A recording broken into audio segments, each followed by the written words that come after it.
I know you can't answer, but that's my rhetorical question. Based on what he gave you, what's being done on those school improvement plans, are they gonna be effective? And sometimes, gentlemen, you have to get outside of the box to get some help. And I keep saying, I'm here to help. I don't have all the answers, but I can help. So thank you very much, and I'll see you next month. Thank you, sir. Appreciate you. Anybody else? Ms. Sam? No, That's it. that was it. We'll go down to number 9, information items 9.01 restart model. Miss Priscilla Brayboy and Miss Stephanie Norris have a presentation.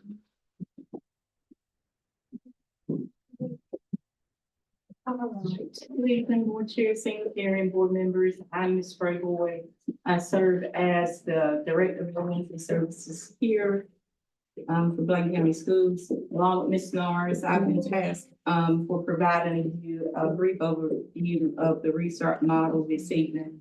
For more comprehensive understanding, you can reference General Statute 115C-105.37B. Which focuses on the reform of continually low performing schools. The restart model is a reform initiative. It's designed to provide public schools with increased flexibility to overcome barriers to student achievement.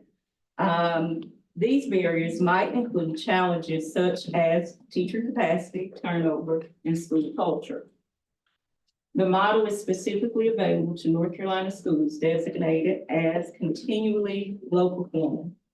This designation applies to schools that received a D or F performance grade and demonstrated a less than expected growth for 2 out of the past 3 years. Under the restart model, the schools, they gained flexibility similar to that charter schools get. This includes more autonomy for budgeting, curriculum, calendar planning, and employment decisions. Ms. Norris will delve into those flexibilities in more detail shortly. The primary goal for the restart model is to strengthen the school systems and structures, which will lead to improved student outcomes. Importantly, schools that adopt the restart model remain under the control of the local Board of Education. As of this date, since July of 2024, there are 174 restart models across North Carolina, 174 of those schools. The school that's under consideration right now for the restart model here in our district is Elizabethtown Middle School. While Elizabethtown Middle School has made progress, it continues to be designated as a low-performing school, continually low performing by the state, and it has a federal designation of CSI school, comprehensive support and improvement, low performing tier 1. Like I said, we've been tasked just to present an overview. This is something that Dr. Axon has asked us to do, something that he'll bring more information about. And at this time, Ms. Norris will elaborate a little bit more on the restart model. Good evening, gentlemen.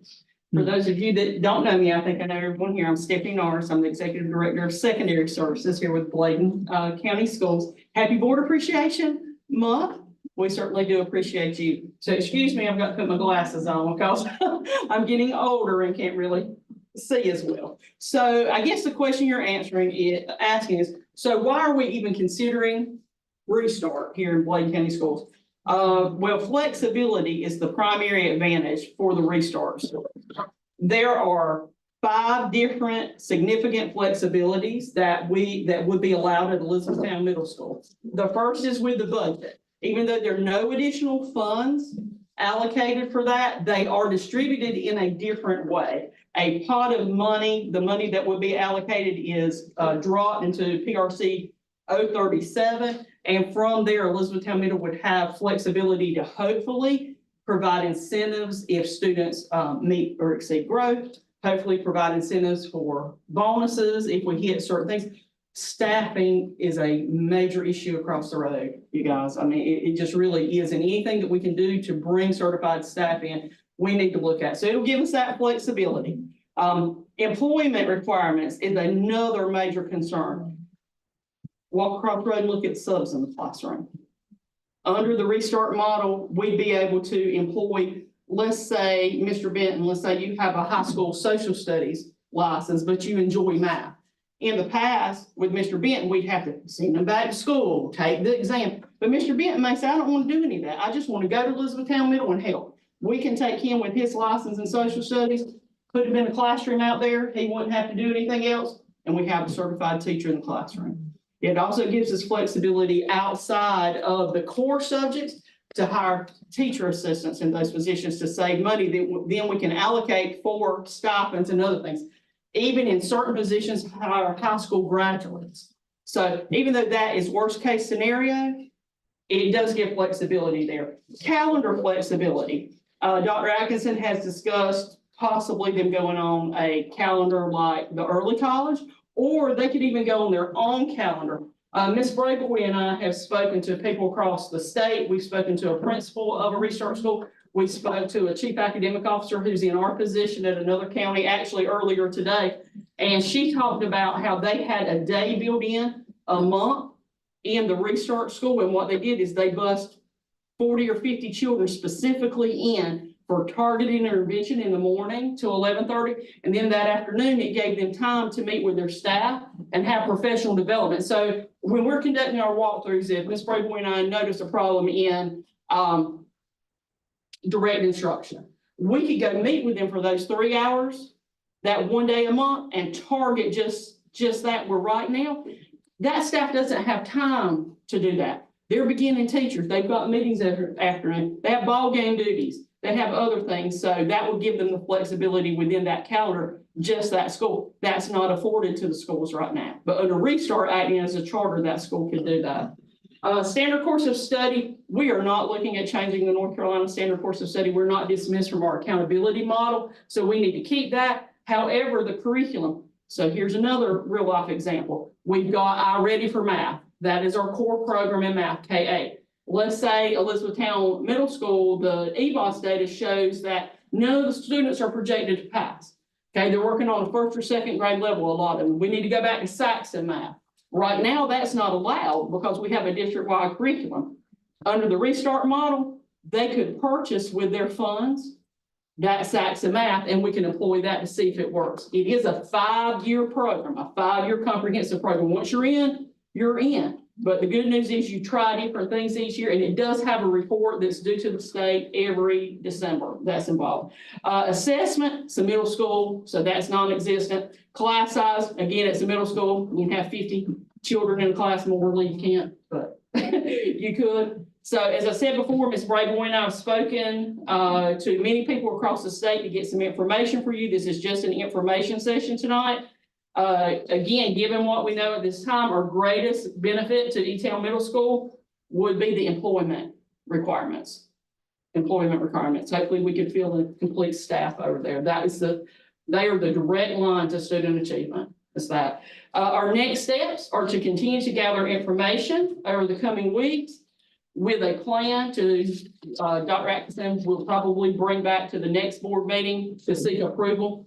You do have an application, a copy of the application. It should be in your board docs for your review. That does require a board approval, and the application is due at the end of February. So it would have to be acted on at next board meeting, which is why we're here tonight, just as an information session. So we appreciate your time very much. Thank you. Any, Ms. Norris, any data coming from the folks or from Smart Start School that you guys have seen, Ms. Yes, so the initiative started out really strong. And then since COVID, it kind of fell off a little bit. But at this time, it was either 23% or 23% of the schools have come completely out. And 23% of your very lowest schools in the state of North Carolina is quite a large percent. Okay. So we heard nothing but success stories from the lady who was over it at the state, and we called her privately and asked her, could she be candid Sure. with us? And she was. She opened up about the positive, and the only one drawback that she had heard, and the only one drawback was some school systems thought they were going to get a ton of money by signing up for this extra money, and it's not. It's just allocated differently. It's as if, up here, capital outlays allocated for chairs, where you can't spend anything up but on chairs, even if you need food. Well, with this money, it's a pot of money, and you spend it on what the school needs as outlined in their school improvement plan and the action steps. Right. So, And all of the schools that have, applied, only one has pulled out, only one. So right now, 174 across the state, only one has pulled their application. Is there any reason why they pulled up? They were the only one in their district, and they just wanted someone else to be in it with them, so. And That's great. and I will tell you, yeah. About the kids. Yeah, really. Yeah, exactly. It's about the kids. Chairman, Yes, sir, Mr. Thomas, go for it.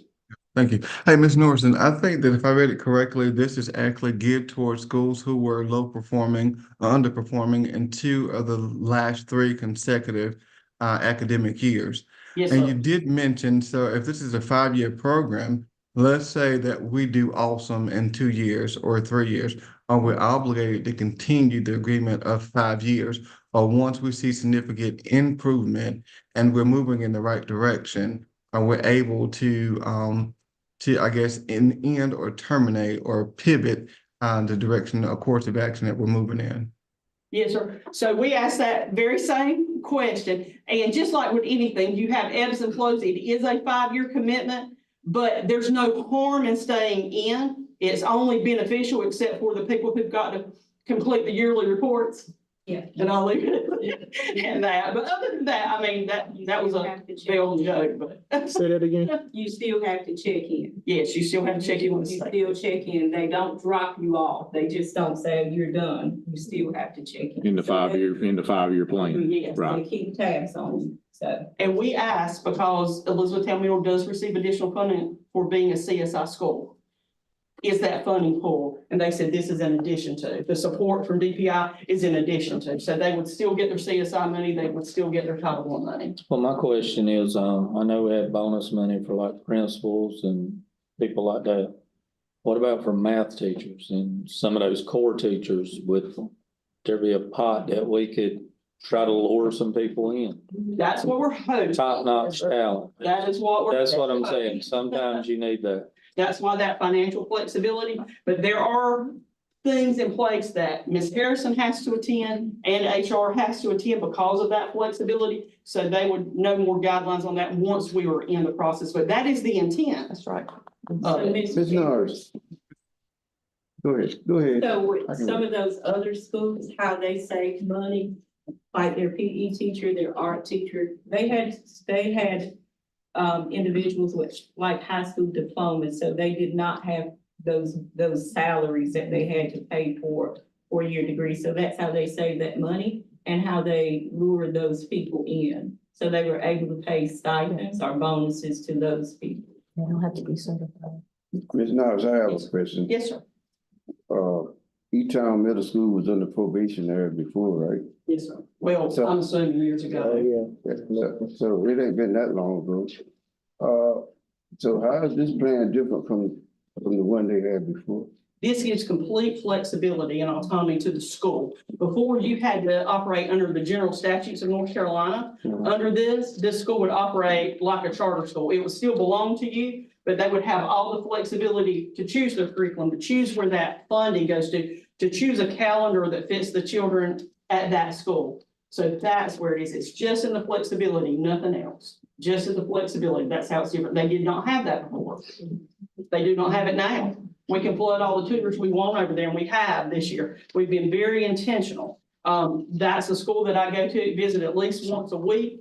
Like I said, there's 2 tutors at every grade level out there, but this is in addition to, this is where we can take that money. The lady we talked to today, she had 2 instructional support people in every classroom. She had extra tutors and she had an extra guidance counselor because they found that those kind of things were affecting the culture of the school, which were keeping the children from learning. So that's what. Ms. Norris, are you looking into the staff and see if the problem is there?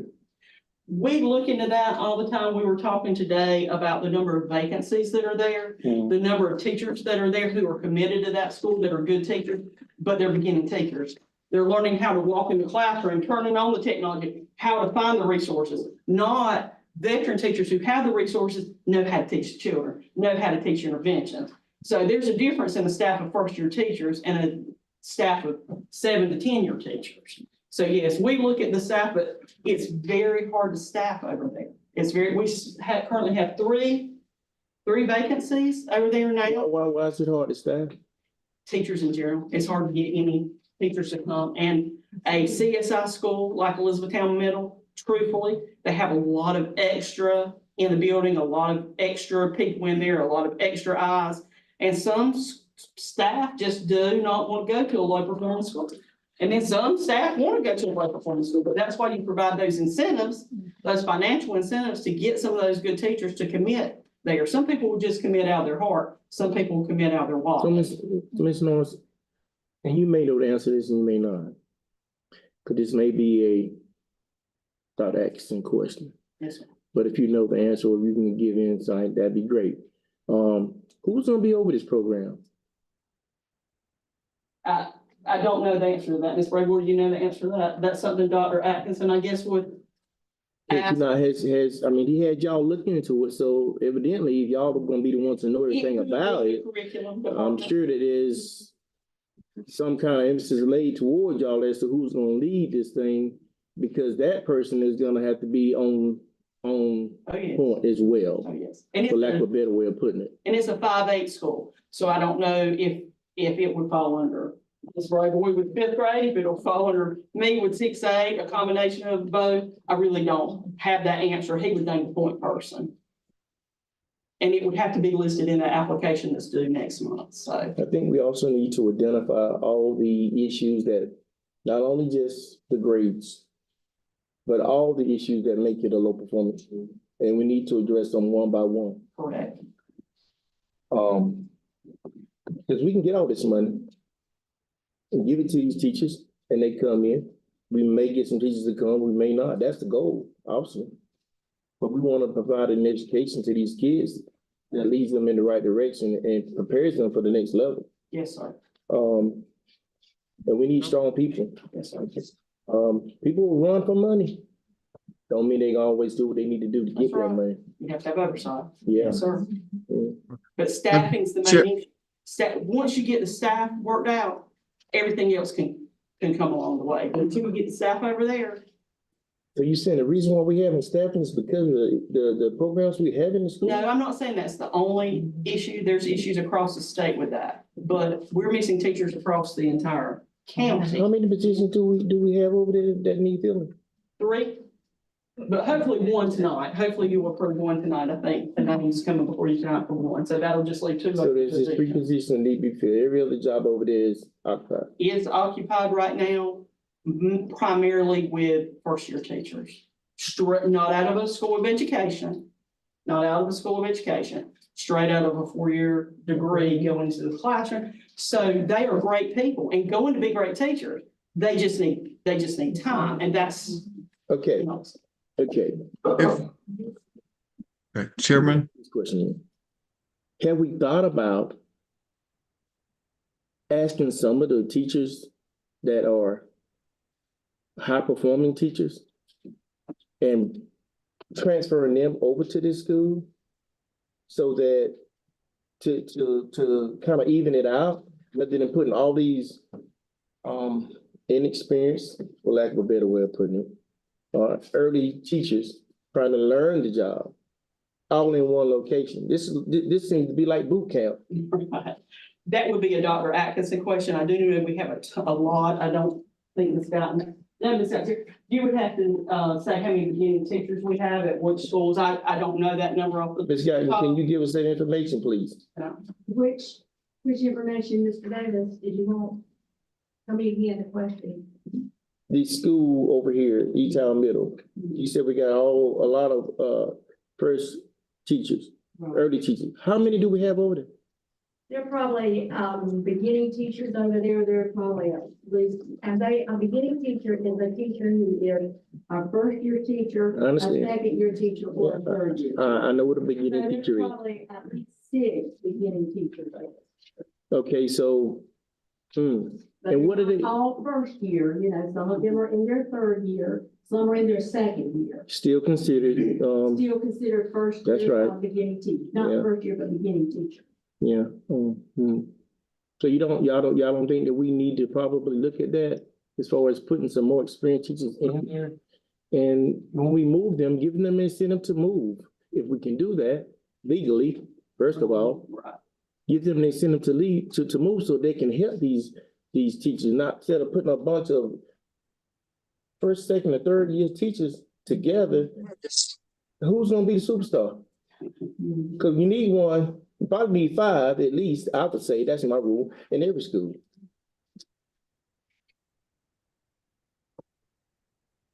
I think with the fact that we're talking about the restart program here, I think that's probably the goal behind what we're trying to do here. And not to discount what anybody said out there, but when you have challenged places, and I've seen that, in my former background, it's hard to get folks to come to challenges. And if you're coming for the right reason. The right reason is for the children. And it's not to get, not whatever incentive we're bringing you at. Obviously that supports that. And Mr. Davis, I don't disagree with you in any way, but I think the restart program will focus on that. And then obviously, you know, if there's some folks that we know, I'm sure we can ask and look at, but it's a lot easier to say that than it is to get things done. But I think the restart process program and what we're doing is it's kind of where we're headed with that. So Mr. Thomas, you have a question, sir? Yes, I've been waiting I got you, patiently. man. I see your hand up over there. All right, got you. Thank you so Yes, much. sir. Ms. Norris, just a couple of questions and maybe a comment or two. I know that we talked about the addition of funding that will come along with participation. What funding allocation are we looking at? And you may not have that information now, and if you don't, then that's perfectly fine. Do you have an idea as to what that would look like?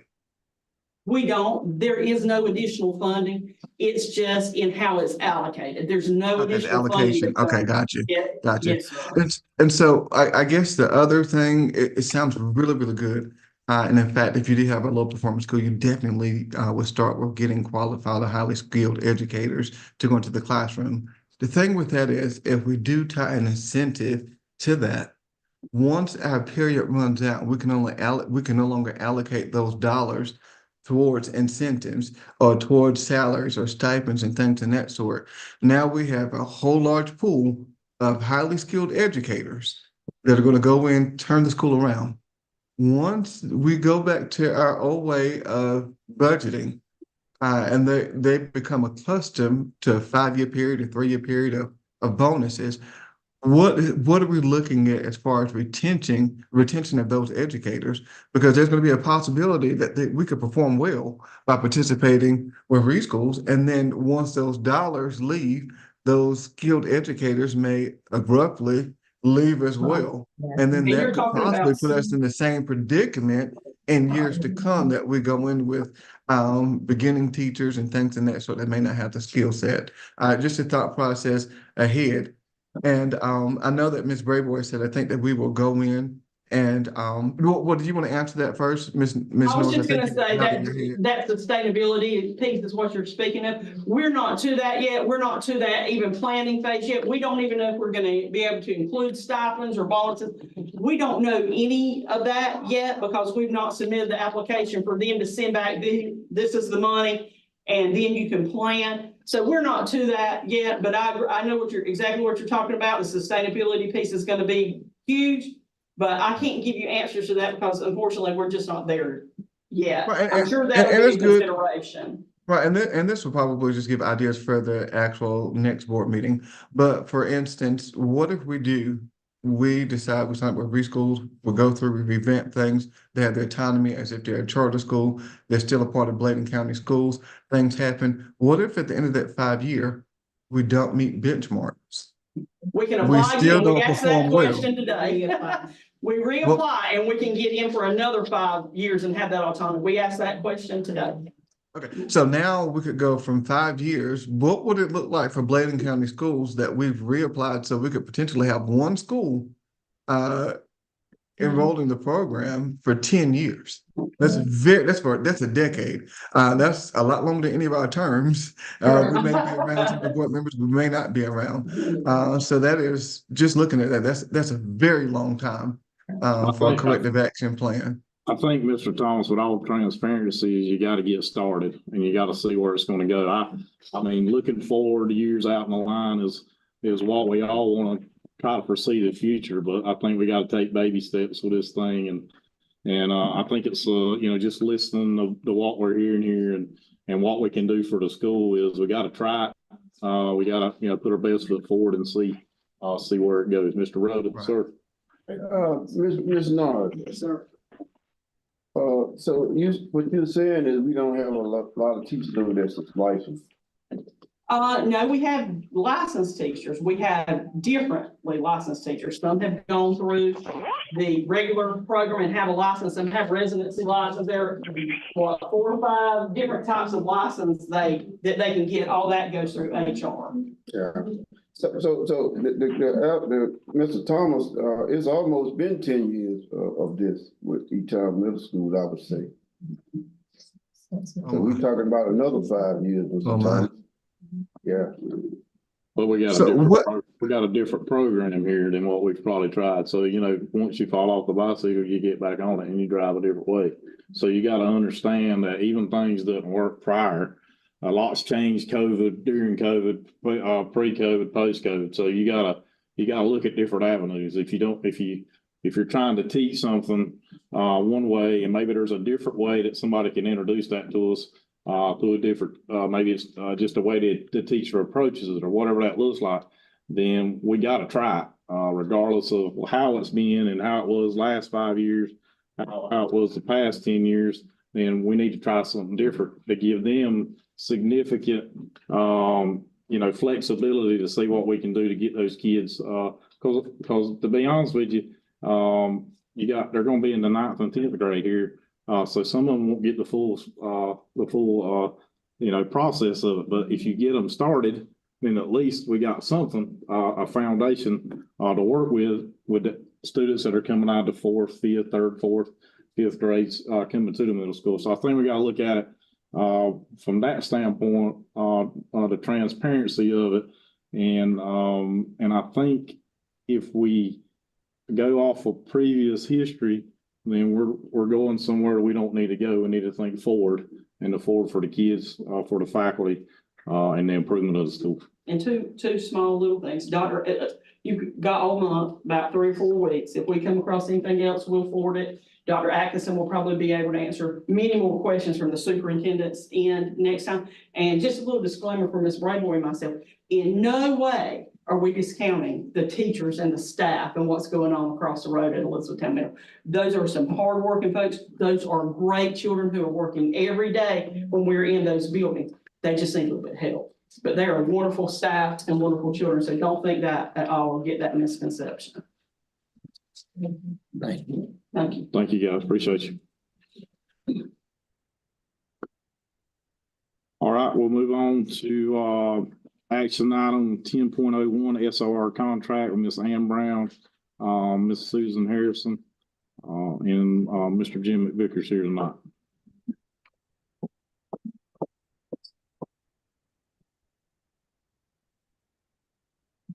Thank you, sir, for being here. We appreciate you. Yes, sir. Does anybody have any questions or feedback or thoughts? What was that in regards to The SRO contract? the contract that was submitted to us? Yeah, I have quite a few, and in fact, I emailed those some time ago. So should I start with the questions now? Or should we wait until Sheriff McVicker shares information? If you want to ask, go ahead, Jim. You want to go ahead and share where we're at, what we're doing, and from an The contract we do is won't be used at 1990s. Say that again, Sheriff. I'm sorry, say that again. We've been using this contract since the 1990s. the one-page contract. The one that Could I you speak saw. up just a little bit? I can barely hear you, Sheriff. I'm so sorry. The contract that we have produced has been used since the 1990s. The contract that I saw that presented to me was like 12 or 14 pages long. And I don't understand why we need that, and I'm not gonna sign that. Okay. That's fine. My question to you, I know everybody's, it's hard. Are you gonna be able to find 12 SROs? Well, we got 5, we got 7 openings. And you know, Mr. Edwards, that's a good question. I mean, it's with everybody. I understand, and you know, we're fortunate, the rest of our deputies, our detention, we're in good shape. We're 7 SROs short, I can't help that. Right. I'll tell Ms. Brown today, we have one come, which everybody knows, Bootsy. He came to us twice, wanting to be an SRO. When it comes time to have a meeting with our recruiter, he doesn't show up. So today I talked to him, it's $8,000 to keep him coming. And I can't help that. That's the county commissioner's problem. So we're very fortunate not to have the openings that we do have. We're making it work. We're using other deputies on their days off. We're using detectives in the daytime. They're catching their work at night. And I just don't know any other way to handle that. I'll let y'all have a suggestion. Tough Okay. problem everywhere, I know. Yes. If I may, I'm not sure, is anyone else speaking? I can't see. You have the floor. You're good, Ms. Thompson.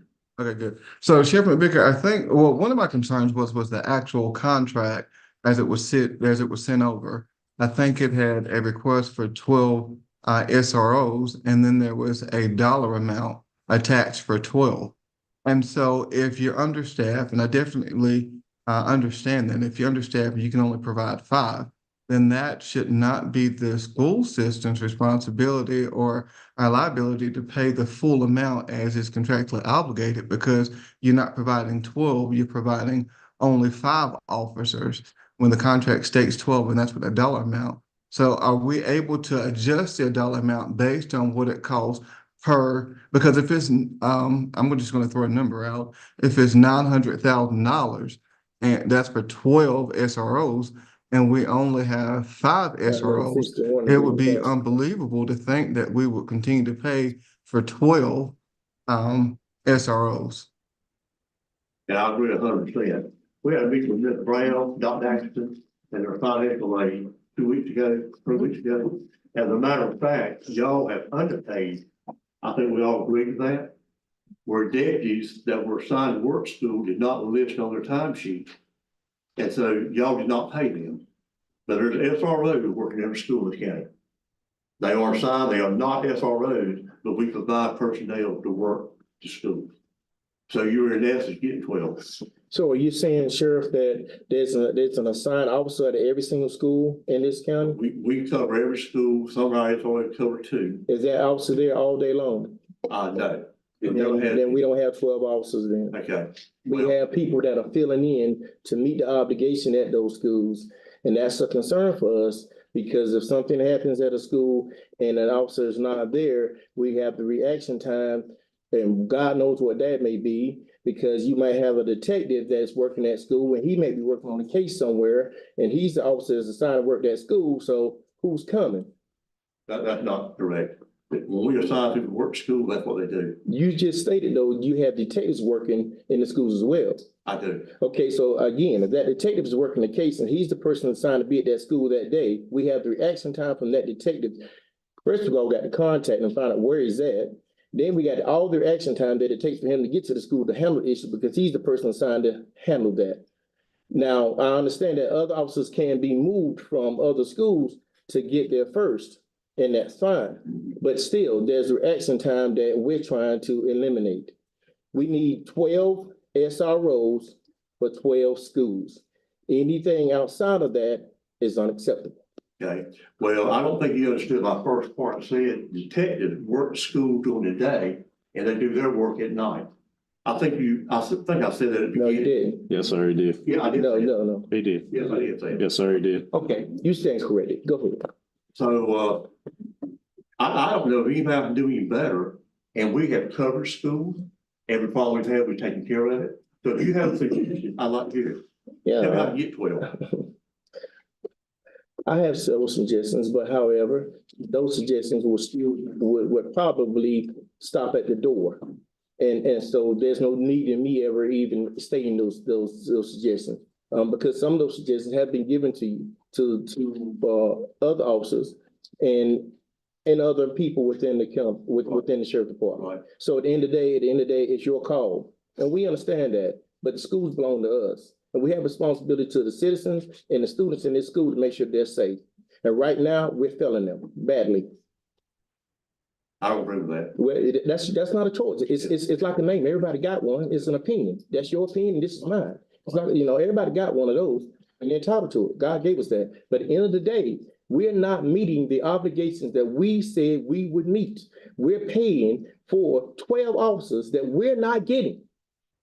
We're not meeting the obligation that we should be meeting for these schools. If it's East Bladen, for example, they have a fight out there about at least 3 a week. It's a problem. And the district personnel are not gonna go fix that problem because it's not their job. But we do need somebody there to help them, the people that are currently there, until we fix the problem. So what you're Okay. saying, Sheriff, is we do have somebody at West. We do. We do have No, somebody, hold up, we got somebody at East. We don't have anybody at Hold up, West. sir. Hold up, sir. I'm speaking. And I understand hey, you speaking, I am, and that's hey, fine. it'll be your turn here in just a second. I'm asking Thank the you, sir. question. Go ahead. Do we have somebody at Blamer Middle School? Yes, but I get. Sure, absolutely, absolutely. A lot of these problems you're talking about, they're Hartsdale. I'd appreciate if you would address this, Mr. Davis. Okay, a lot of the problems you're talking about previous supervisor. This lady right here worked diligently to correct these problems. And, you have to be like me and have faith in her. I don't know what you do or not, but we're doing the very best we can do. That's all we can do. I understand that, Sheriff. Well, I'm not sure you do. Well, it's not a matter of whether you're sure or not. Right. That's not what we're here to determine, whether you're sure or not. At the end of the day, this officer here, your name again? Corporal? Sterling. Corporal Sterling, you're the corporal for the SRO squad, I right? just got promoted. Yeah, I understand that. I know the situation. You got a new sergeant too, who knows nothing about SROs. No, she's been there a long time there. Yeah, she's been in law enforcement She's been there in already. 4 different counties. 4 different counties, okay? She's the E-Town PD for about 3 months. And then she went to Columbus County and now she's back here. I know, I do my research, sir. I know what I'm talking about. You know. But at the end of the day, We- that's not the discussion that we're trying to have. Mr. Davis, here's the point here, okay?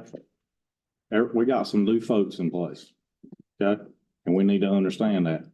We're not here to be unprofessional to each other or anybody else. Nobody's trying to be a professional. Yes, sir. You don't even- I understand. I'm making it, cause that's how I feel, okay? So here's the deal. She's brand new. I get you done the research, but everybody has to learn how to do their job. And I get that, and I understand. Chairman, that's not what I'm saying. I've actually talked to this officer And that's on 1 or fine. 2 occasions. I have nothing against this officer. Okay, well, let's And I think she listen. would do a great job. Let's 'Cause you know what? listen. She actually looks the part. Let's She listen. looks the part. That's part of it. That shouldn't have anything to do with No, anything. you don't know law enforcement. Okay, I'm You don't know law enforcement. I've been in a lot of places. He'll tell you that. That's Here's- his pet peeve. This Sorry. is sure. Mr. Davis. Ma'am, if you'd like to speak with this, yes, ma'am. Yes, sir. So what would you like me to address first? I mean, we've kind of gone through a few. So obviously you're new in position. Yes, I sir. kind of tell us, I'm right now, I'm getting my feet wet, trying to make sure, see how things have been operating, first right, and foremost, and then see if there's anything that needs to be changed. Obviously, I've heard from him already Sure. tonight that maybe there are some things that he wants to see changed. sure, Or there's some things that need to be addressed and we want to work. We've always worked. with right. We got a great relationship. We want you guys in our I schools. Want that to be distinguished Sure. between us. Right. As far as the school assignments, the ones that don't have a permanent SRO, East Arcadia, Bladen Lakes. I didn't have one for Emory. West I Bladen. do have one for Emory now. Although that is not part of Bladen Sure. County Schools, that is still part of our our responsibility as the sheriff's office. Sure. But as far as Bladen Lakes and East Arcadia goes, those are the two schools that don't have an actual assigned SRO that was permanently assigned. Does that make sense? Sure. Yes, ma'am. So permanently assigned, saying that, like, I work at East Bladen. Mhm. That is my school. That is the school that I am assigned to. So anything that comes through East Bladen, unless I am sick or out for any reason, it comes through me. So that is what we are striving to do, is that each SRO has their own school. They learn their staff, their students, they're able to do all of the things at that school. So as far as those two, we have, what he was trying to say is that we have an investigator that may be assigned to a day shift and they work that school on that day shift. Now, since they're at that school, maybe at East Arcadia for the day during that 8.5 hours, they may have other work that they have to get done as far as investigations for the county. So that's part of their county duties. So as far as the investigations go, they may have to work over in order to, so he's having to pay them to work over Right. that evening in order to get their investigative duties done, or if they come in on a weekend, anything like that.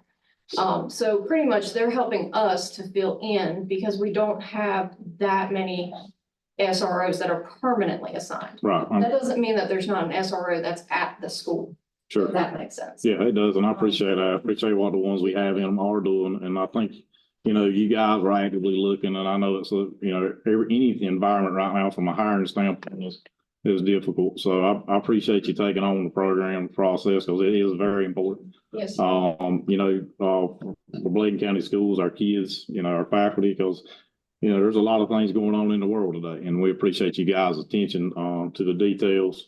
Sheriff, we appreciate what you guys are doing out here.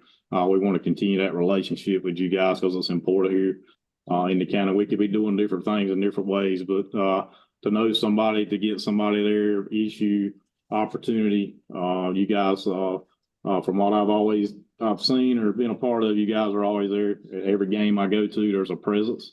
There's, you know, from that standpoint. So I applaud what you guys do, some long days.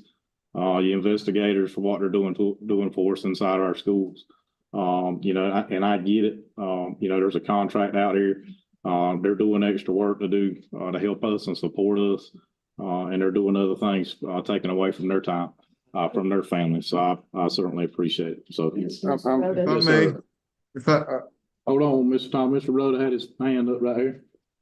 Oh, Sheriff, who did the contract? Who drafted the contract? We've had that contract since, like I said, in the mid-90s. And, we look at it, we go to the van. Contract wasn't the one that was, Well, who drafted it? that wasn't the one that was submitted to Yeah. us, that's right. Sheriff's office drafted. That's what got me confused here. Shouldn't our attorney and your attorney draft that contract? Have you seen the contract? Yeah, You have? The one page was, yeah, I've seen that one. I mean, it's very simple, I think. I mean, the only thing to say is that they're my people, but they work at your school. And the one we had, the 14 or 15, how many pages was want my deputy to contact the principal to get days off and call in sick. We aren't doing that. We don't do Do your attorney look at that contract? don't need to. Very simple. How much is the inflation level? Well, Mr. Mr. Thomas. Thank you so much. And in fact, if I could, for whatever reason, I guess because I'm doing it virtually, I can't get answers to my questions. So I have about 3 questions, just for fair warning, that I not be cut off and have the opportunity to ask those questions. So, Sheriff McVicker, what I was asking initially was in regards to, and I think you said you agreed, was the actual contractual amount versus the services that were being rendered, meaning the number of individuals. You said you agreed to that. So you do understand that there may be the autonomy or the need to actually adjust that amount based on services that are rendered, correct? We have a SRO there, sir, and we have to pay them. As a matter of fact, we have to pay them overtime because they're working their duties at a later date. but they're still fulfilling their obligation to school.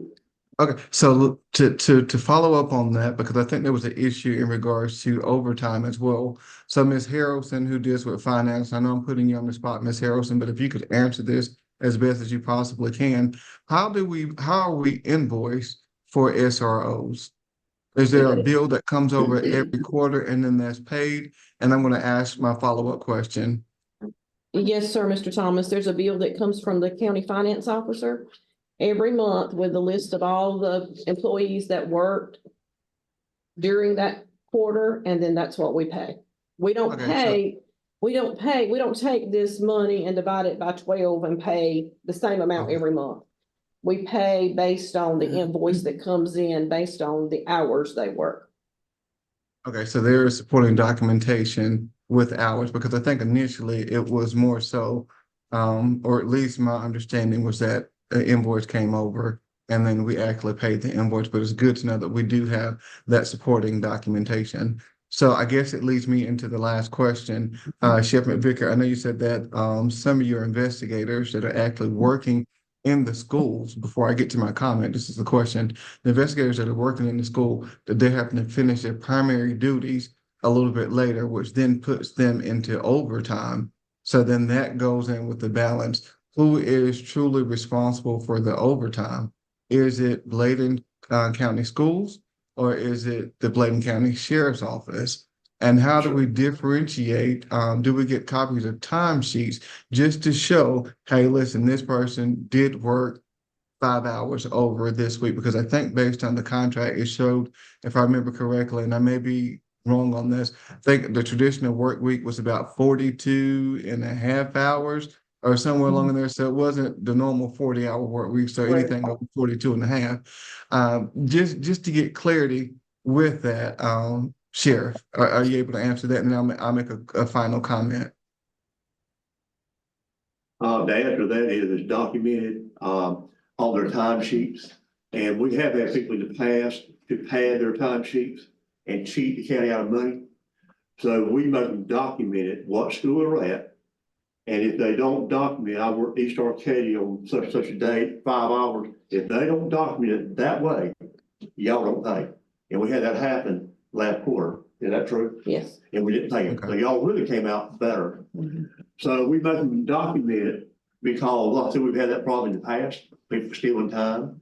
And now it's documented, it's checked by a sergeant, it's checked by a captain before we go to finance. Okay, so I think that that's a very good process. I was just about the checks and balances. I'm always get towards that with funding. But then the last thing is, I think that there's been a lot of passion in this conversation. And as you all know, you have law enforcement experience. I don't at all. Mr. Davis does as well. And some other folks that may be on the board may have law enforcement experience. But I think the safety of children is probably the bigger concern.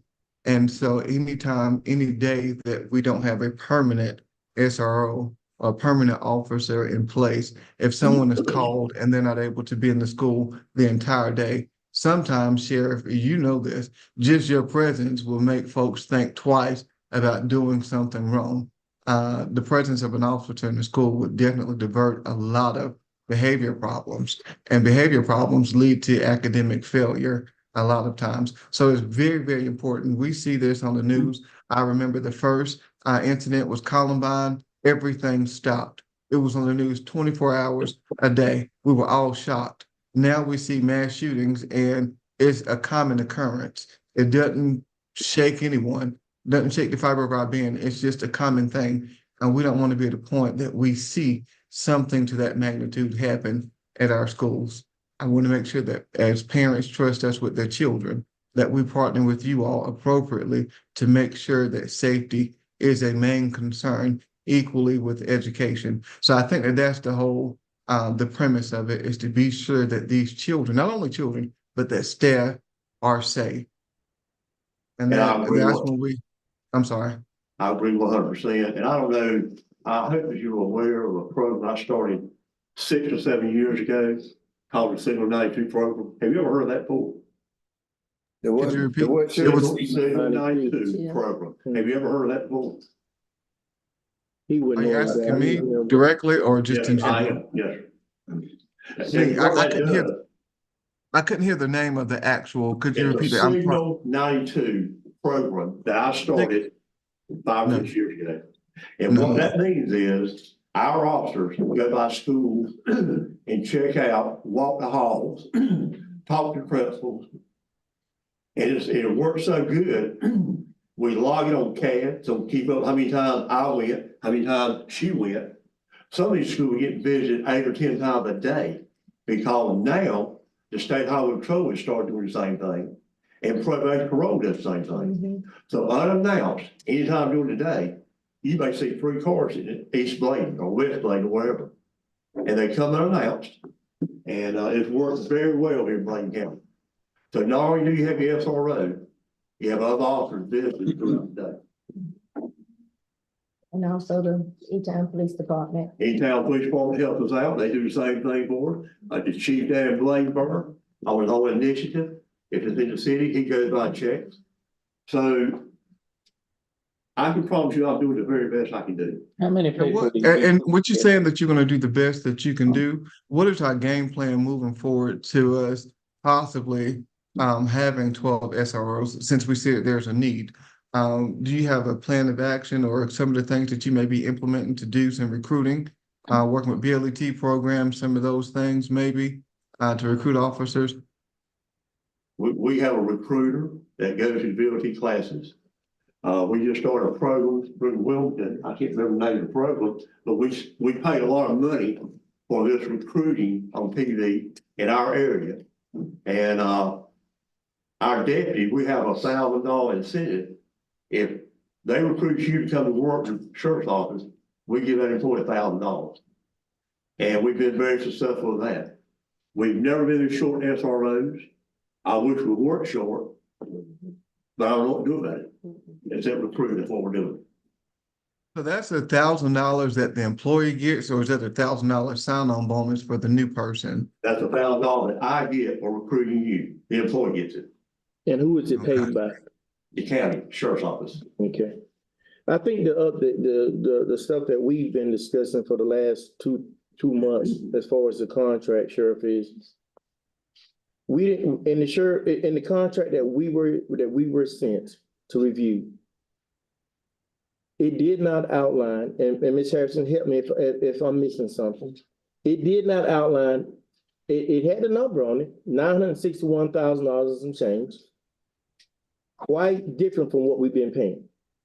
But it did not tell us anything as far as what we get for that money. It was very generic. It was very on a wide scale. It just kind of touched the bases on what the responsibilities were, and it didn't really give us what we were paying. And that was the issue that we had with this contract. Now, you said this contract that we just got sent is the one we've been using for 9 years. I know that's not true. I didn't say 9 years, since the mid-90s. Since the mid-90s, okay, correct, that's correct, since the mid-90s. I know that not to be true as well, because the contract that we approved prior to the contract that we got sent to review, and then we got sent this new one, so we've been sent 2. Neither one of them reflect what we signed and what we actually put in place when we moved to 12 SROs. Okay, so now there's 3 contracts out there. And you saying the one that we had in 1990 was the same one, and it's not true. So you're saying I'm lying about that? That's what you're telling me? I'm saying that the one that you're saying that we were using since 1990, The mid-90s. the mid-90s, 1990s. Well, that's not what you said. Okay, mid-90s, okay, mid-90s, sure. The bottom line is that that contract is not anywhere like the one that we were currently operating on. And the one that we were sent to review does not define what we are getting as far as contract agreements. Right. As far as what the SROs are responsible for, what they're supposed to be doing, the whole 9. None of that's in that contract. It does not tell us what we're paying each SRO. We're just waiting on a blank check and just pay it. We can't do that because you already said you have detectives working in the schools, and I know for a fact that they have their a whole list of cases that they gotta have. both some that are closed, some that, whatever the situation may be that you deem necessary. But at the end of the day, they're working in the school, we pay them for the school, and then they gotta go and work there and do their detective duties, and you want us to pay them overtime for that? You won't pay that. He just said we weren't paying them. You overtime. won't. We're not paying I them. want to make that clear, The that's why, time sheet stops when they start. I want to make that clear, that's why I made the statement. Can I have the floor, please? No, sir. Let me be clear. Wow. Let's pay attention to what we're listening I to. am paying attention. He just told you twice. They're not paying, that each thing is documented. When they go, Mr. Sanchez, Mr. Davis. you have the floor. Yes, sir. Thank have you. the floor. When he, You think- when he talked about the fact that if overtime is paid after, when they start working for us, they pay that through the sheriff's office. Okay? All right. So I'm not sure about the 3 contracts. I haven't seen the 1 contract. I mean, if anything's improved, it's because of the cost of what we're doing here, from 1 contract to another. Mr. Chairman, So, yes, sir. if there's any question about where it stops and starts, I think the financial officer can verify that. We had a meeting because of a misunderstanding. Yes, sir. I think we all got to the left. Everybody was happy and they understood exactly what y'all paying for. Yes, sir. And you're only paying for one thing. Our SRO provides safety. That's all they do. Right, That's all they do. No, they don't take out the trash. They right. don't wash the windows. They provide safety for the children of this county. Yes, sir. And as far as the contract, there's my man right there, Jeff Singletary, who's been around longer than you have, and he's going to pull the contract. Say again, sir. He's been around longer than you have in law enforcement, So tell them about the Okay, contract. so the 1-page contract is from the mid-90s. It originated out of Sheriff Earl Storm. It was something that worked out between the board and the sheriff's office. Now, about 2 or 3 years ago, there was a multi-page contract. It was like 12 pages or so, and Sheriff McVickers signed that contract. It's about 2 or 3 years back. Thank you. Signed it 1 time. So, For the last year, though, the SROs are not operating under a contract currently. And that's the issue, because I'm understanding that there's some state money at risk because there's not a contract in place. The sheriff will not sign the multi-page contract because of the details about taking the principals and different issues in there, requiring them to basically supervise the people. So we went back with the 1-page contract and tried to address so that we would have at least something in writing to present to the the state. 1-page, thank you, sir, but the 1-page contract is very vague. Okay, and admittedly so. However, it worked for many, many years. Doesn't work anymore. The point that I guess I'm trying to make, and I'm over the budget for the sheriff's office, is everything for the SROs are in one budget. The money's not siphoned off and sent to other places. It is strictly sent on personnel. The schools they don't pay 1 dime for vehicles. We outfit all 12 of those SROs, which are paid out of county money for the It's vehicles. supposed to.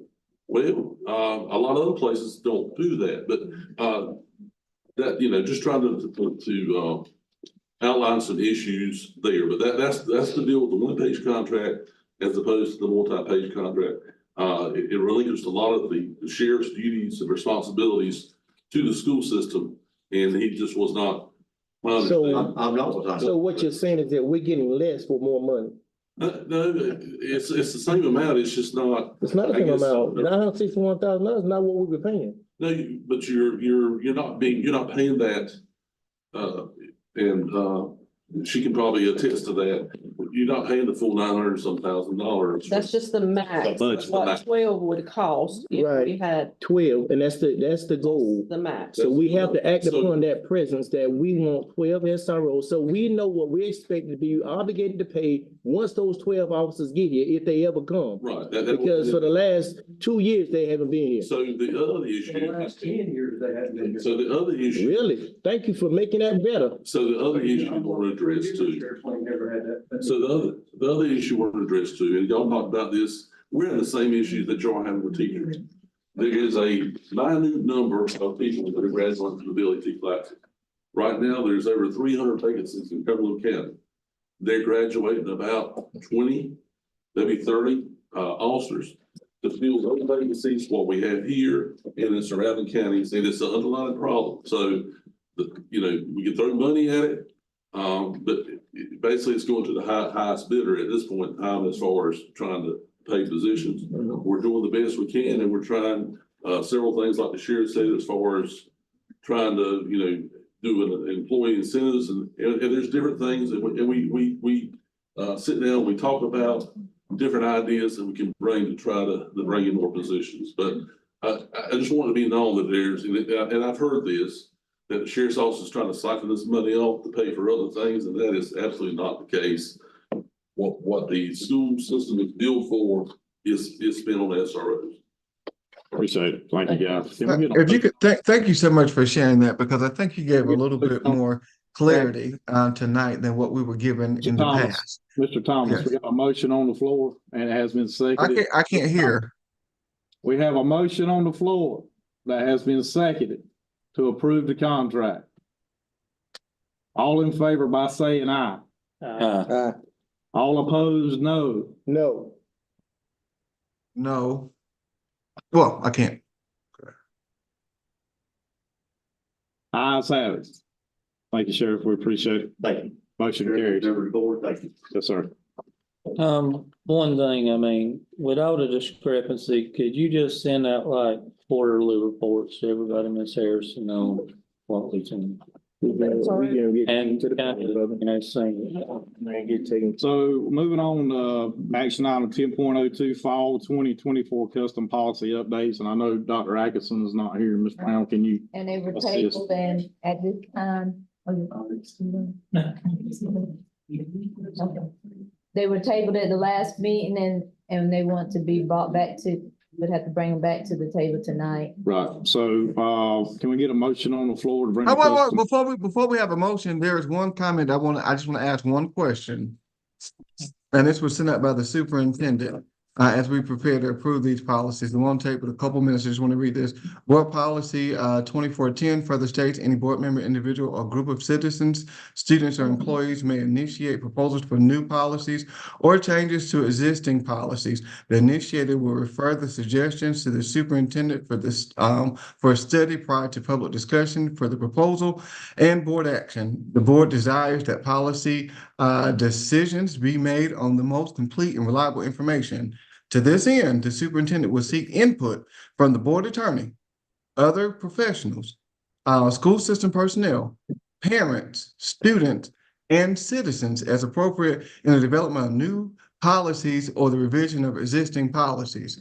So with that in mind, I ask this question, with the 26 policies that there is almost a motion on the floor for us to vote yay or nay on.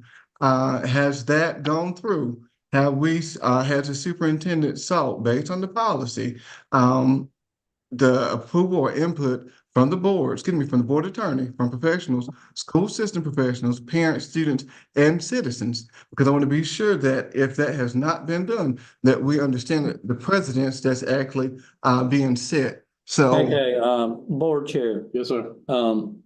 let's refer back to Mr. Grady, to let Mr. Thomas know. When we bring something up, we make a motion, we second it, and then we open it for discussion.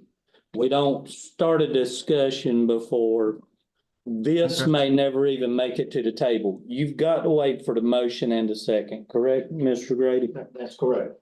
Thank you. Thank you for that clarification. I'll be glad to read it again in just a moment. That's fine. I was just letting you know where we didn't overstep our boundaries. So can I get a motion on the floor to approve the fall 2024 custom policy update? Back to the table first. Got to bring it back to the table, make it, Put it back on. put it back, bring it back to the table. Can I get a second? All in favor by saying aye? Any opposed? Opposed. Okay, so the ayes have it. So, We can vote on. motion on the floor to approve the 2024 custom policy updates. So moved. Second. Any discussion? Now you Yes. can speak. According, Go ahead. I can't hear who speak. Who was that? Go ahead, sir. Okay, got you. Okay, according to policy 210, I'm at 2410. It says, further states, any board member, individual, or group of citizens, students, or employees may initiate proposals for new policies or changes to existing policies. The initiator will refer the suggestions to the superintendent for study prior to public discussion of the proposal and board action. The board desires that policy decisions be based on the most complete and reliable information available. To this end, the superintendent will seek input from the board attorney, other professionals, school system personnel, parents, students, and citizens as appropriate in the development of proposed new policies or the revision of existing policies. So I ask for, send that the superintendent, when appropriate, will ask, or get input from a larger pool of individuals. My question was, has that been done with these 26 policies? And they range anywhere from technology to, and maybe graduation requirements, some of those things. So other than, so have we sought counsel, or has the superintendent sought counsel or input from any of those entities or groups that were mentioned in the policy? And if not, then that's fine, because it says as appropriate. I just want to understand the precedent so that if any other policies come before the board, that we're consistent. I think that was the term that was used, that we're consistent. Gary. Well, the first of all, these policies that are, we subscribe to a service through the North Carolina School Boards Association. Yes, sir. Who presents policies to us as needed, which have been vetted by the attorneys at the School Board Association. If the superintendent, the board chair, or the board request me to look at a specific policy, I'm willing to do that. But again, these have already been vetted by the School Boards Association and by their attorneys. Okay, I understand, and thank you so much, Attorney Grady. However, the policy doesn't read that. It doesn't say if a policy comes down or is initiated by the state. This is what our policy says, policy 2410. And it clearly states, it says, to this end, the superintendent will seek input from the board attorney, and it goes in with those different groups. My question is, we still have to follow that process. So if it's not, it just says there's a catalyst that he doesn't have to do that. It says as appropriate, and that's perfectly fine. We have a total of 26 that you all are going to vote on in just a moment. I just want to ask, has that been done? And if so, was input given from parents, from students, from citizens alike? I just want to be sure that the tone is set, that we may have had policies and this is not, and we have a large number, 26 could possibly pass, and we may have 10 more, and then we may scrutinize those a little bit differently. I just want to be sure that it's consistent and that it's fair. Well, the policies have been on the docket and on the board doc since September. That does. So I've read them and I haven't disputed any. I mean, I think that's up to each board member to read the policy, and if they do have a discrepancy with it, they need to address it. I mean. Okay. But that still doesn't, that does not, it's been that still doesn't public, answer my question. been public record for since September. So there's been ample time if anybody wants to get into board docs, review the policies, suggest, email, call, support. You know, it's out there on our you know, each month, Let me, Mr. Singh, Chairman, I've read through every single one of the policies whenever I came on as a board member. Whenever the packet was sent to me, I've highlighted, I've made notations for each one that I have questions about. My questions are not about the actual policies. My question is about the process as is outlined in our policy. I just want a clear answer as to whether or not this went through that channel. If it went through where it says the superintendent will seek input from the board attorney, from professionals, school system personnel, parents, students, and citizens. I'm just asking that question. And that's yes or no. Either it was or it wasn't. No. And I'm fine. I just need to know that. So that way we'll know moving forward what the protocol or what the expectation is. So the answer to your question is yes. It's been put Okay. out on board docs. It's been, listen, it's been available for review. Okay? You know, obviously, Dr. Atkinson's not here tonight, so I can't speak that. would like to. Sure, Dr. Atkinson. Chairman Singletary, I was able to finally get on, and I appreciate you all. In regards to Mr. Thomas's question, with the School Board Association policies, the question about policy 2410, as it relates to adoption of new policies. And I'm in that top section, where it says to seek input, board attorney, other professionals, school system personnel, parents, students, and citizens as appropriate. Typically with the custom policies, those have all been vetted through staff attorneys on the School Board Association. Mr. Grady also gets a copy of those as the board gets those. It's not been practiced for many years in my previous roles, and is that those policies are actually put out for any additional input outside of what is done on the School Board Association side. That's that service that comes from the school system. If the board was going to generate a policy outside of the School Board Association custom policies, that could very well be that, or if there was clarifications or the board wanted feedback on potential modification of a policy, then I could potentially see that process. But it has not been the board's practice from my knowledge, outside of those things that come from the School Board Association. Sometimes in those custom policies, there's maybe a policy that says you could choose from 1 to 2 particular things. It gives you an option in there. But to my knowledge, the ones going through custom policies have never been out for any kind of survey or anything like that.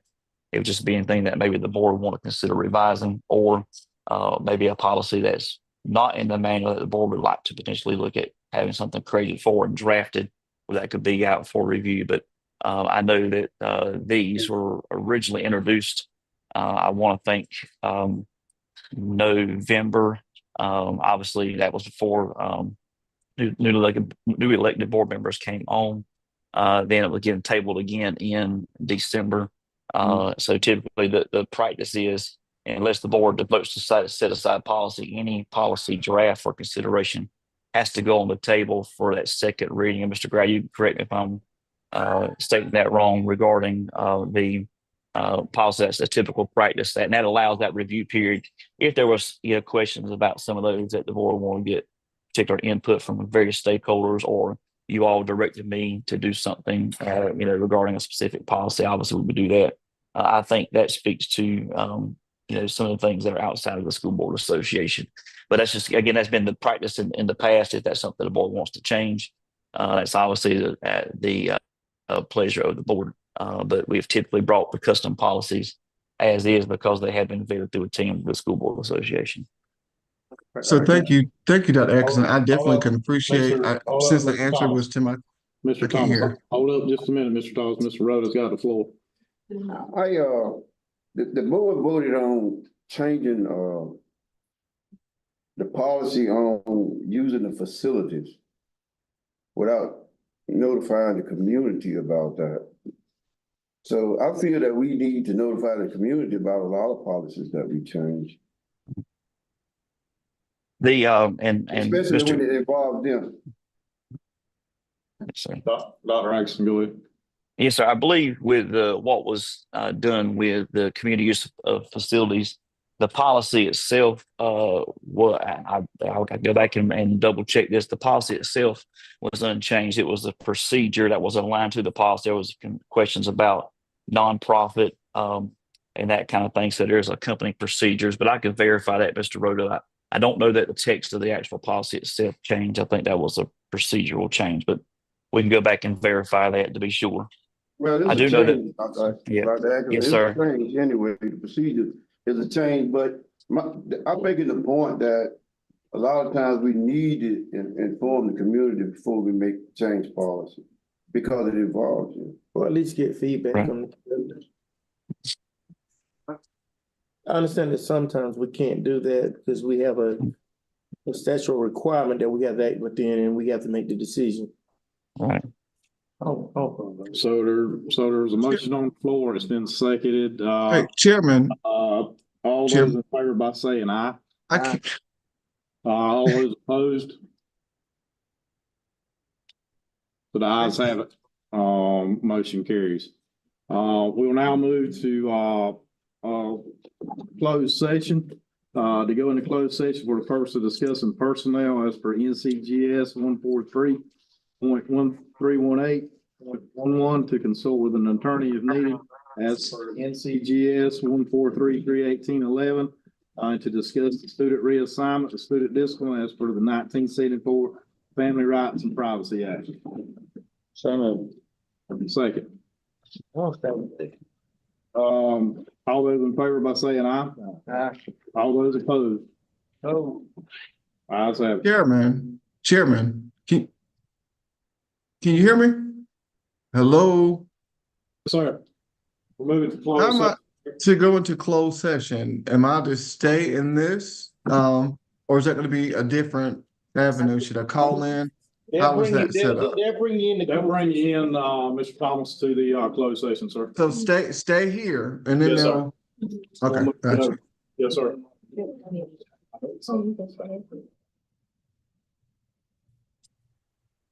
We need to close the other window there, to go to closed session.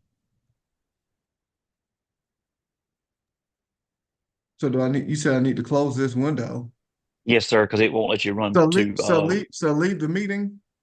yes, leave this one, then go into the closed session, and then when Okay. it come back into open, come back now. Yes, sir.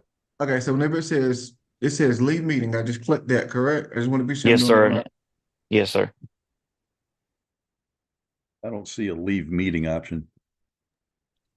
Mr. Quackcast, I think if you close out, it'll just take you out, and then when you return back to open session, just use that same link again to come back in. Okay. Yes, sir. Thank you.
He said he wants to do a resolution. Yes, ma'am.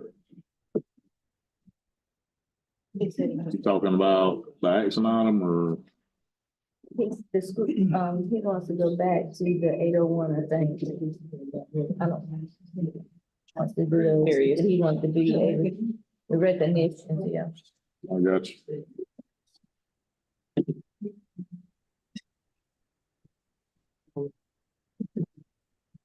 It's internet connections, but it's not working.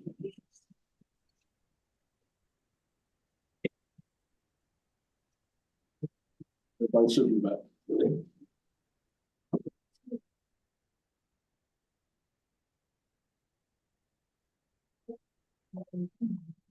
Or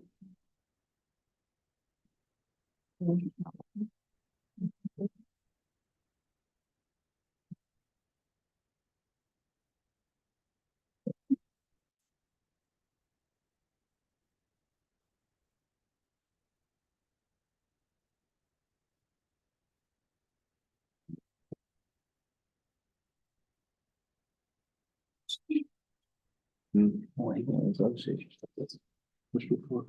session. He wasn't in closed session, was he? Okay, all right. Can I get a motion on the floor to bring us out of closed session? So moved. Second. All those in favor by signifying by saying aye. Aye. All opposed? Ayes have it. Back to, 8.01 School Board Appreciation, Month. Dr. Agason, are you online, sir? Yes, sir. Can y'all hear me okay? Yes, sir. Yes. I apologize. We're having some connection issues here at the hospital. I had to end up going outside to ever get on. As you all know, it is a School Board Appreciation Month. And this time I'd like to share a resolution as it speaks to our appreciation for our board.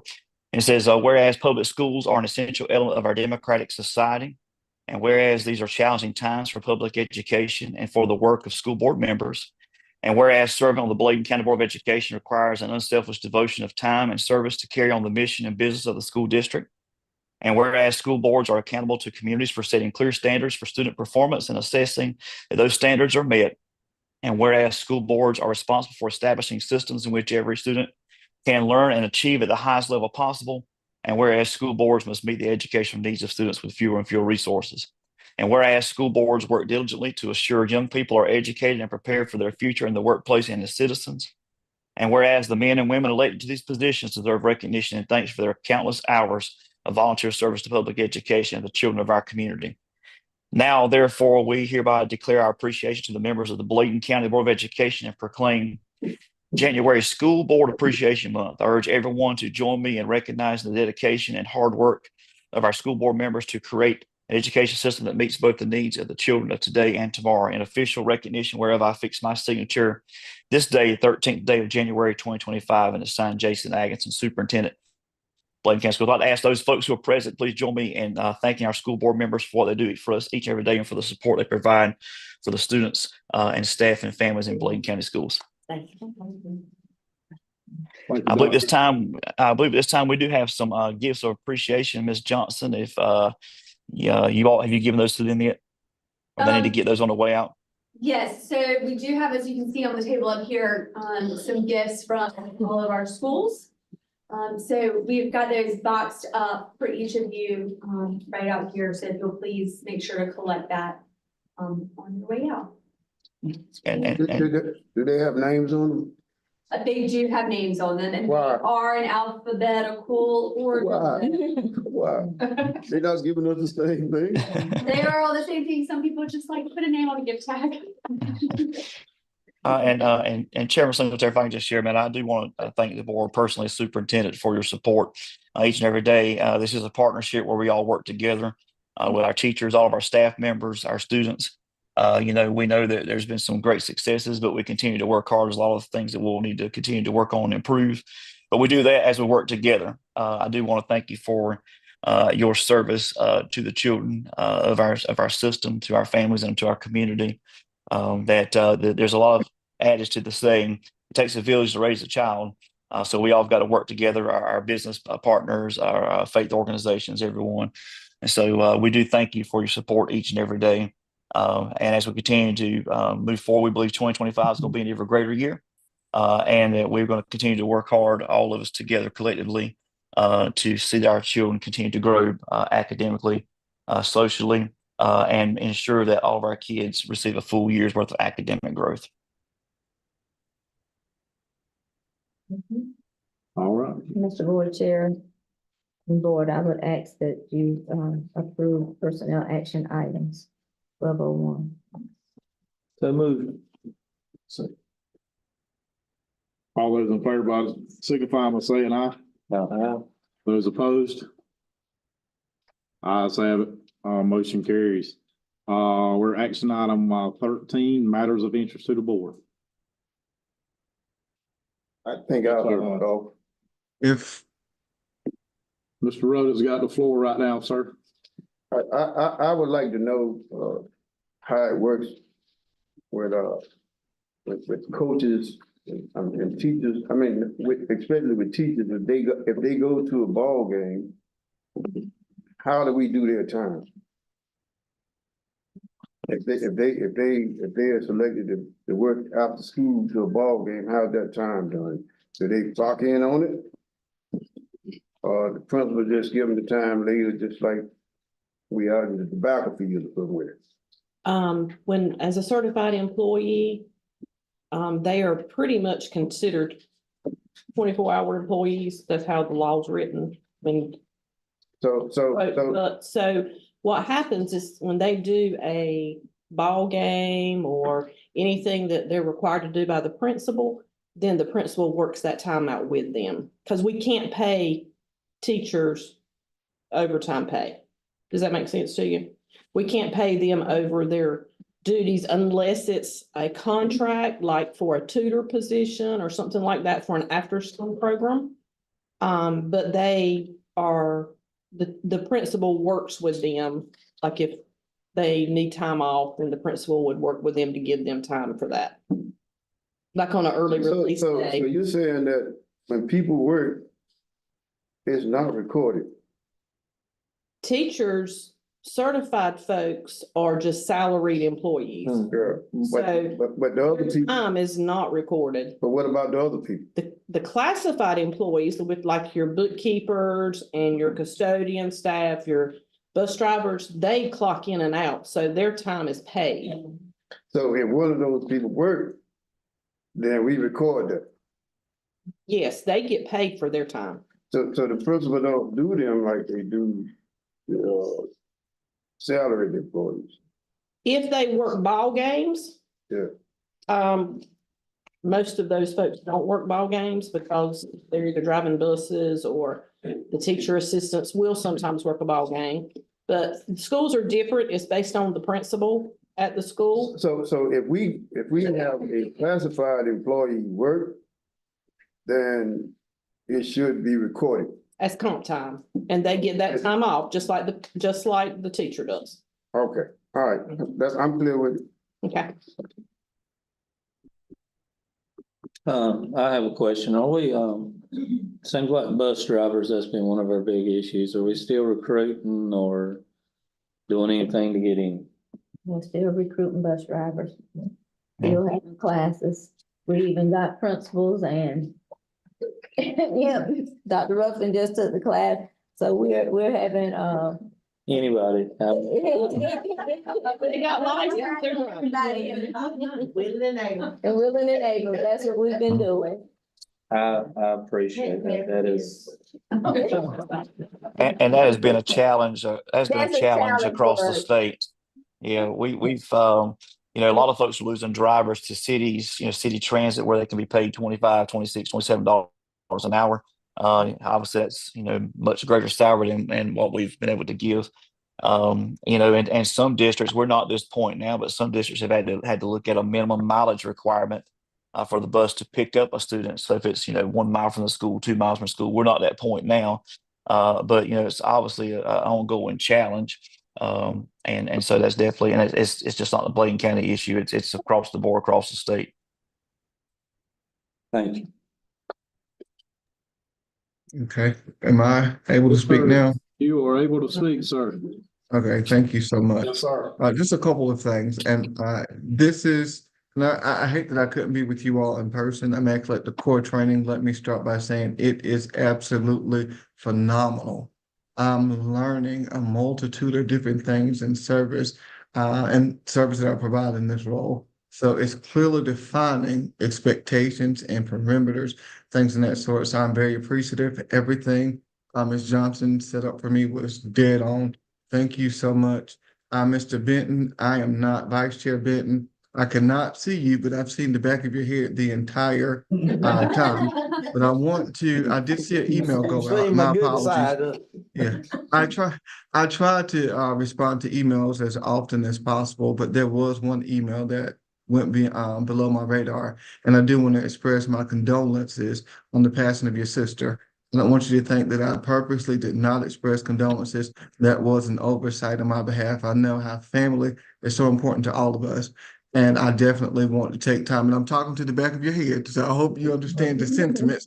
I was hoping to look in your eyes whenever I shared that with you, but I do want to, it's very difficult to lose a loved one. I want you to understand that I am definitely empathetic to that, and my condolences to you and your family. Just a couple other things that I want to share as a matter with the, oh, you're quite welcome, my pleasure. The presentation by Sheriff McVicker, just to revisit that, I do want to say that I was actually in attendance in the board meeting in November, and I am a bit taken aback. I will say that because the information that was shared by Sheriff McVicker today was not shared prior to. I remember very, very vividly some of the things that were shared. And there was no talk of timesheets. It was, we don't know what services that they're providing. It was very different than it was tonight. And then that led to a different level of questioning. I don't like to be in the position of that sort, but I'm glad that I was able to be a part of the conversation today to kind of hear it from him. But I assure you all, I heard something very, very different in previous meetings in regards to the amount of funding. And I think that we definitely shifted gears today. So to be sure that we're all on the same page and that we all are working together, but there was definitely a different conversation in the last board meeting and the one before in November, whenever I sat in on that one.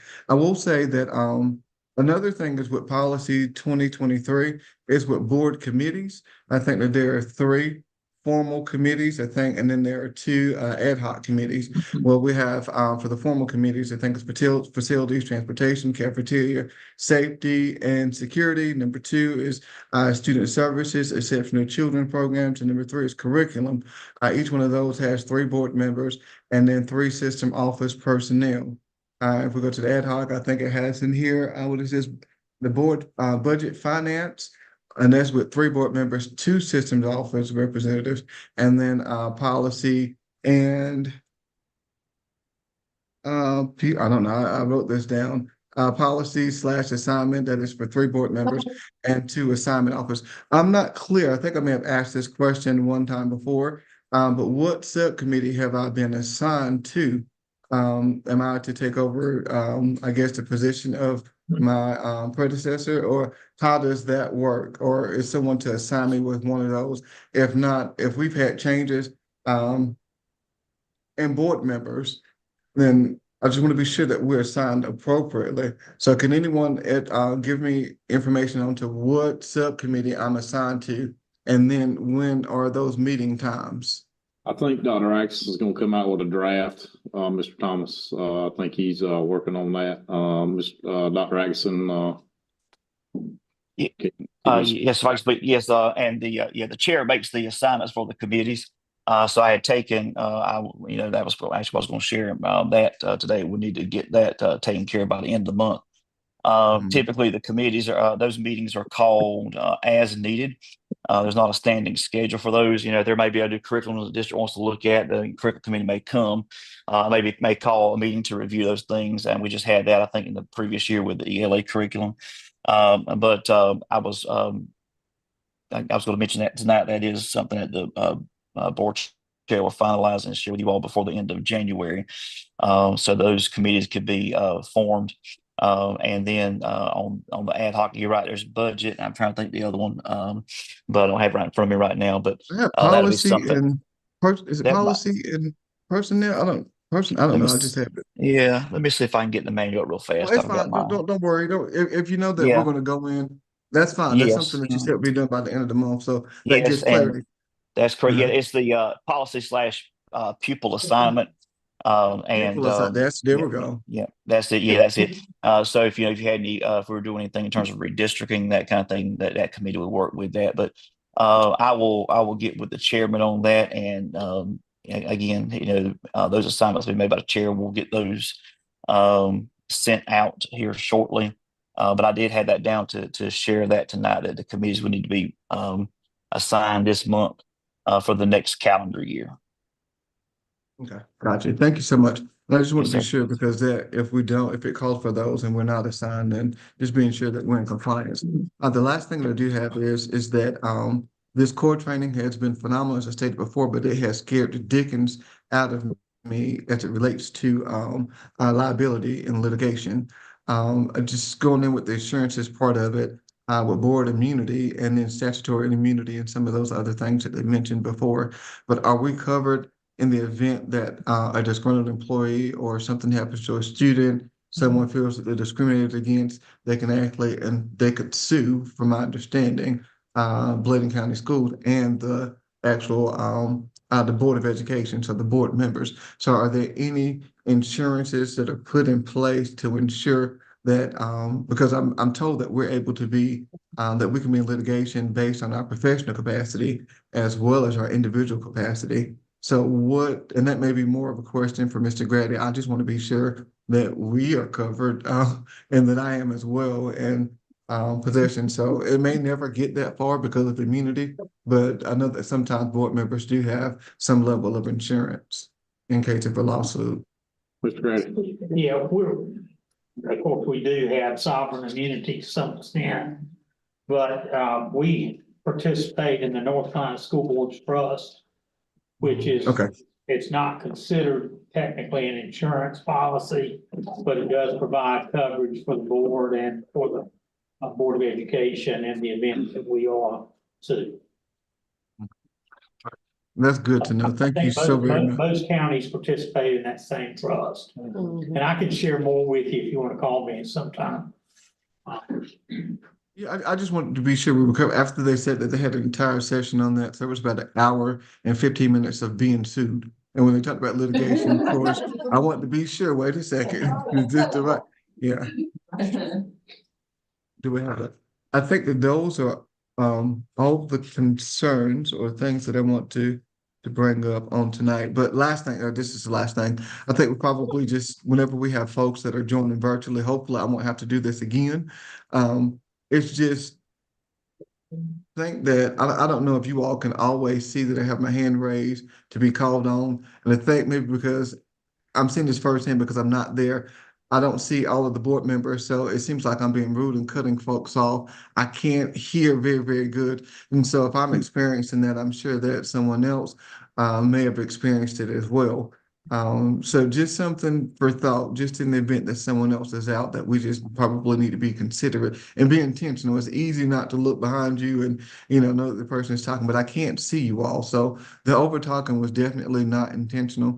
And then sometimes I couldn't hear. So I wanted to definitely express those sentiments to the group as well. Thank you, sir. We appreciate you. Board chair report. I just want to give a shout out to all my volunteers out there, coaches that spend 15, 16-hour days in these schools with these kids, practicing 5, 6 days a week, going to games, getting home at 12 and 1 o'clock in the morning, depending on where we're playing. I hope that the county commissioner will look at some money and get them recognized, because I don't think we've looked at that in a long time. So that's my plug to the Bladen County Board of Commissioners. So, but appreciate everybody here, district staff. Thank you, principals, all the way across the board. Appreciate what everybody's doing, board members, all the way across the board. Thank you, guys. Appreciate you. Dr. Axe, the superintendent's report. Thank you, Chairman, Secretary, and board members. Again, I do thank you for your grace this evening. My wife is still in surgery right now. So I do thank you for your prayers. And I just wasn't able to have some connection issues here, but I do appreciate y'all. This is the first board meeting I've missed, and I stand alone, Mr. Thomas. It is much more difficult on this side trying to do it this way. And I just want to share a few things. There's been some concern about science curriculum changes. They just adopted new standards this past year. As part of the concern is that the assessments are not aligned. Part of the beginning part of that is the NC check-ins. And so we have several group superintendents and curriculum folks have sent notice or in process sending notice to a newly elected state superintendent, Superintendent Mo Green, so that could be evaluated, because we feel like that those first year scores, which is typically what happens when a curriculum change takes place or standards, that is a renorming year, and those assessment scores should not count. However, they're stating that they will be counting. So we're hoping they can work through that a little bit. So I just want to give y'all notice of that. It may be a point where we decide to develop a resolution if needed and have the board to approve that, given the board's stance on that as well. But we'll keep you informed as that progresses. I was approached regarding the tennis court area of Bladenboro Middle School. And there appears to be a desire for potentially the town of Bladenboro, as well as Booster Borough, maybe a couple other organizations, Rotary Club, on potentially fixing up that area at no cost, obviously, to the school system. But there's a grant opportunity that was mentioned about with the town. But in order for that to take place, the town would have to own that property. Now, Mr. Grady can correct me if I'm wrong. I did speak with him last week. In order for that, if the board was even entertaining, again, we hadn't had an official request. It was just asked that be something maybe could share to be thought about. That obviously the school students would have access to the facility if indeed that was what would happen. What would have to happen is that section of, because there was some back and forth in years past about who actually owned it. It does belong to the school system. So if the board felt that section of the property could be would be no longer available, used for school use, it could go to the county for first right of refusal, and then it could be offered to the town at a fair market value. Again, we're not there. I was just asked to mention that, and asked obviously Mr. Grady to look. I don't know if they're going to move forward with it, but I didn't want to put it on the board's radar. There's no commitment at all, but I just wanted to kind of share that. There was some questions that'll be up to the board if that's something that you all wanted to think through and potentially do. Again, no cost to the school system, but I just did want to share that was asked of me last week. We have been asked to have a joint meeting with the Blade Community College trustees, and they're asking for Monday night, February the 3rd. That'll be at BCC. That'll be the week before our meeting on the 10th. That meeting will be in the second floor of the conference room there, which is in the new library. Does anyone have any outstanding issues with that date? That was one they had given me. I wanted to just mention it tonight to see if anyone had any issues, if I need to go back to them and look at another potential date, or that again, that's the Monday before our meeting on the 10th. That's a Rotary night for me. What time is that? It's they're proposing 6 o'clock. 6. 6 to what? But they also it'd be 6. I'm thinking probably about an hour and a half. They did mention maybe potentially Tuesday and Thursday, but the Monday was the first date. I could go back to them if you want me to check on other dates for that week. But I just want to kind of have a meeting with the board, talk about the partnership and ways that we could all work together. I think that's the premise of the meeting. To my knowledge, I know since I've served as superintendent, and I don't remember in my work with curriculum instruction before that we had a meeting with the trustees as a joint meeting. I know we've met with the commissioners before, but I think it's obviously a positive opportunity to kind of talk through this. Truth be known, the majority of BCC population now is made up of our students between our early college and our CCP and CTE programs. So if you all want me to, I can run other dates by them that week, and or I could, and Mr. Grady, if this is not against anything, we could kind of poll folks to see which date would work the best, have the most folks there. It would be a special call meeting on our part, so we'd have to advertise it that way.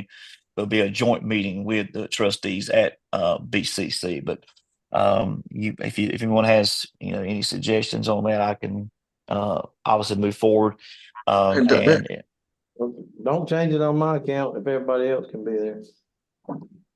Yeah, it's just, Dr. so, Atkinson, so yes, sir. will we get, much like we do here, will we get an agenda so then that way we'll know exactly what will be discussed at the meeting to kind of collect thoughts on some of those things?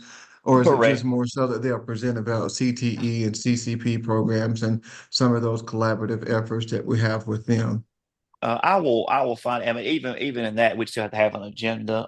So I'll also get with Dr. Lee, and Mr. Troy to kind of see what they're thinking. And we'd probably develop a joint agenda we could share in our, obviously our board docs, to you all. And, you know, obviously that could be drafted before we'd send out to you much earlier, once we can get our hands on that. But, you know, the meeting come at their request. And so we could, you know, we definitely would have that to know exactly, you know, the specific talking points that they would like to share and discuss with us. And that meeting to be held upstairs, what's the location again? That's at the library. That's where their board of trustees room is now. That's the Student Resource Center. About noon. Okay. Thank you. So is everyone good when to go ahead and try to pursue that Monday date, or you, well, I just want to kind of make sure I didn't miss anybody on that. I may have a meeting in Raleigh on that day. Is the week of the Beta convention before that or after?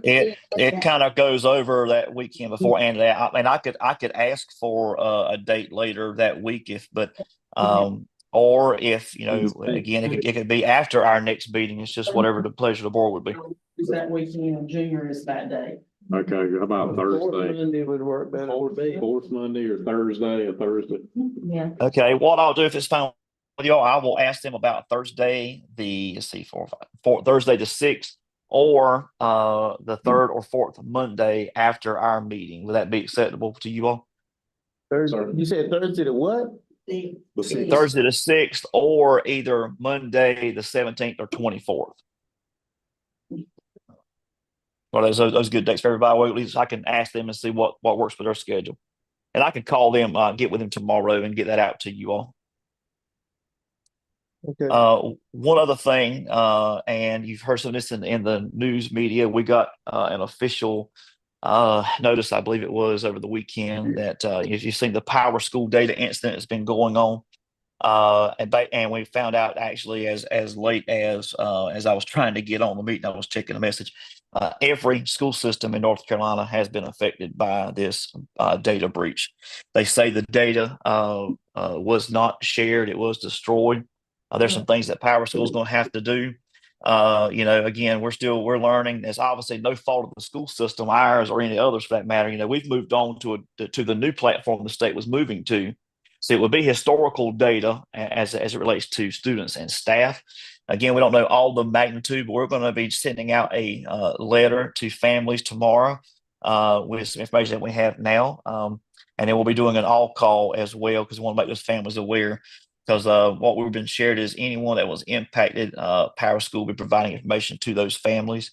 We do not know numbers yet of how many, but we do know that every system in North Carolina and several other states, obviously, but not something we want to hear, because I think, and Mr. Bell could chime in there. He's part of our cybersecurity digital teaching and learning, but they got fields such as social security numbers that were reached. Again, we don't know if they were shared or used. You know, they say it was destroyed. The problem I have is that this happened for Power School at the end of December, and we weren't notified till a whole lot later. That we should have known a whole lot sooner from Power School. If this happened at the end of December, we should have known that. In fact, my first kind of hearing of something official, I was at the State Board of Education meeting last Wednesday, and it was shared there. Dr. Vanessa Wren, who's the CIO for the state, shared, you know, that we were made aware of this, and there'll be some more information coming out. So just want to make y'all aware, and I'll send you all a copy of that letter that's going to go home with students, and we'll be doing a call. And just a final thing here, our next board meeting is on February the 10th. And again, I will follow up with you all regarding the BCC meeting date, and I'll share the Power School information. Again, appreciate you. Thank you for your flexibility you allowed me tonight. And I do covet your continued prayers for my wife, and I appreciate that. Thank you, sir. Appreciate your prayers for you and your family. Mr. Rhoda. Thank you. I think I mentioned at the last meeting about the equity, conference, Ms. Johnson,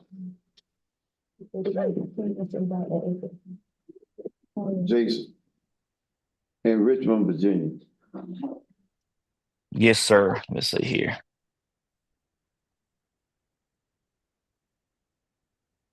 I'm trying to pull this up here a minute.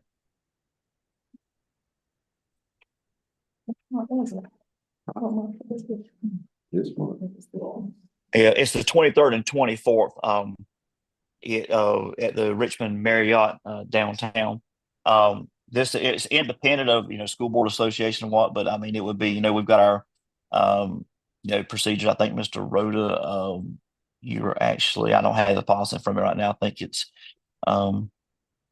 this is your year. Let me pull it up real quick. I'll get on the computer here. Let me see. And there's two other board members that are on the rotation for out of state, but that is something that we could, if that's the board would have to approve that as it being out of state travel for you. But I mean, it that could be done. So we're not gonna have another meeting before it starts. And I think I mentioned it last meeting. And so are we gonna approve it tonight or what, Jason? Well, if the now, Mr. Grady, correct me wrong, can the board vote to amend the agenda by 2/3 and make it an action item tonight?